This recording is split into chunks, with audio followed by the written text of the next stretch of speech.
শীতকালে মোজা পরা অবস্থায় ওযু করার পদ্ধতি সম্পর্কে জানতে চাই। শীতকালে যদি মোজা পরেন, বিশেষ করে এখানে অনেক ঠান্ডা পড়ে আমি জানি, শীতের সময় যদি মোজা পরেন আর মোজা যদি চামড়ার হয়, তাহলে পূর্ণাঙ্গ ওযু করে, অর্থাৎ মুখ হাত ধুলেন, মাথা মাসে করলেন, আবার পাও ধৌত করলেন, ফ্রেশ এবং কমপ্লিট ওযু করার পর যদি আপনি চামড়ার মোজা পরেন, তাহলে আপনি নিজের বাড়িতে, নিজে যেখানে থাকেন, বসবাসের জায়গা, আপনার কর্মস্থল, এখানে আপনি 24 ঘন্টার মধ্যে যতবার ওযু করবেন, ওযু ভাঙবে, ওযু করবেন, প্রত্যেকবার আপনার শুধু মুখ ধোবেন, হাত ধোবেন, পা হাত ধোয়া লাগবে না। ওই মোজার উপরে শুধু ভিজা হাত দিয়ে একটু উপরে টান দিয়ে দিলেই, দুই পায়ের উপরে দুই হাত দিয়ে একটু টান দিয়ে দিলেন, বাস আপনার ওযু হয়ে যাবে। এটাকে মোজার উপরে মাসাহ করা বলা হয়। এই ব্যাপারে কোনো সন্দেহ নেই যে এটা জায়েজ আছে।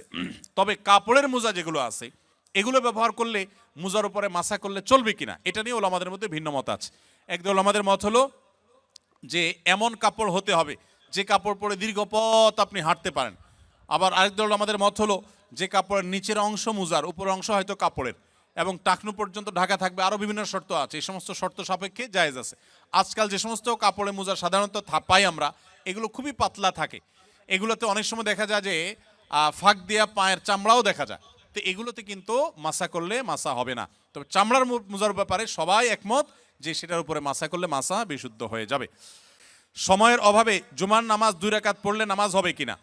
আপনারা যারা প্রবাসে আছেন, অনেকে এমন পরিবেশে আছেন যে খুব বেশি সময় পান না, তাহলে চট করে জুমার নামাজ 2 রাকাত আদায় করেছেন, শুধু জুমার ফরজ 2 রাকাত আদায় করেছেন, আগে পরে সুন্নত পড়েন নাই, এটা জায়েজ হতে পারে নিরুপায় ব্যক্তির জন্য, কিন্তু এটাকে নিয়মিত সিস্টেম বানিয়ে ফেলানোর মতো কাজ করা উচিত না। হ্যাঁ, যদি এমন হয় যে আপনার আসলে কিছুই করার নাই, বাধ্য হয়ে অনেকটা নিরুপায় হয়ে আপনাকে এটা করতে হয়, তাহলে আপনি শুধু 2 রাকাত পড়লেও ওয়াক্তের ফরজ আদায় করেছেন, এটুকু তো অবশ্যই বলা যাবে। আর সুন্নতগুলো আগে পরে ফাঁক ফোকর দিয়ে হইলেও পড়ার চেষ্টা করা দরকার, কিন্তু কোনো কারণে যদি পড়তে না পারেন তারপর আপনি জুমার নামাজ পড়েছেন, এটা বলা যাবে ইনশাআল্লাহ। বাথরুমে ওযু করলে ওযু হবে কিনা? বাথরুমে যদি ওযু করেন সেক্ষেত্রে ওযু হয়ে যাবে, ওযু হওয়া নিয়ে কোনো সন্দেহ নাই যে ওযু হবে না। তবে যদি বেসিন এবং কমোড এর মধ্যে কোনো পার্টিশন না থাকে, টেপ এবং কমোড বা প্যান ওখানকার মধ্যে যদি কোনো পার্টিশন না থাকে, তাহলে ওই জায়গায় ওযু করার সময় মনে মনে বিসমিল্লাহ বলবেন, ওযু হয়ে যাবে। তবে উত্তম হয় এই সমস্ত ক্ষেত্রে বাইরে কোনো বেসিন থাকলে সেখানে বিসমিল্লাহ বলে হাত ধুলেন, কুলি করলেন, শুরু করলেন, বাকি কাজ ভিতরে শেষ করলেন। কারণ ওযুতে বিসমিল্লাহ বলতে হয়, আর টয়লেটে বিসমিল্লাহ বলা নিষেধ, আল্লাহর নাম নেওয়া নিষেধ। সেজন্য আপনি বাইরে বিসমিল্লাহ বলে শুরু করে এরপর আপনি ভিতরে প্রবেশ করেন, এটা হলো সবচাইতে উত্তম এবং সেফ।